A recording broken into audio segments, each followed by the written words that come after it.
So we'll take a look at Godhapitham. Godhapitham is a Viniyoga alternative to pigeon pose.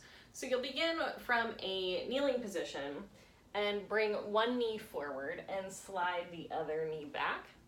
And so unlike pigeon pose, you're kind of sitting on your heel with your knee directly in front of your hip. So it takes out the external rotation that pigeon usually has. The hips are a little bit more level and there is less risk to both the knee and the sacroiliac joint. So once you've got that, you can have your hands on the floor, just kind of roughly to the side of your knee. And when you inhale, lift your chest to create a little back bend. And then when you exhale, bend your knees and fold forward.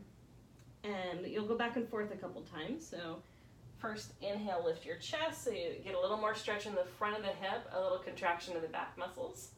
And then when you exhale, the low back and upper back can relax.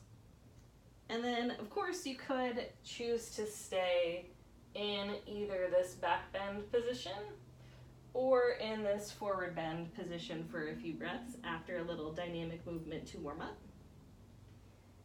And then also in this back bend position, you can add in a little extra stretch for the front of the hip by exhaling and bending your knee to stretch the quad and the hip flexor more, and inhale to straighten the leg again. So when you exhale, the hamstring and the glute are contracting, and when you inhale, the hamstring and the glute relax. So a little bit more work in the back of the leg and a little bit more stretch in the front of the leg and hip.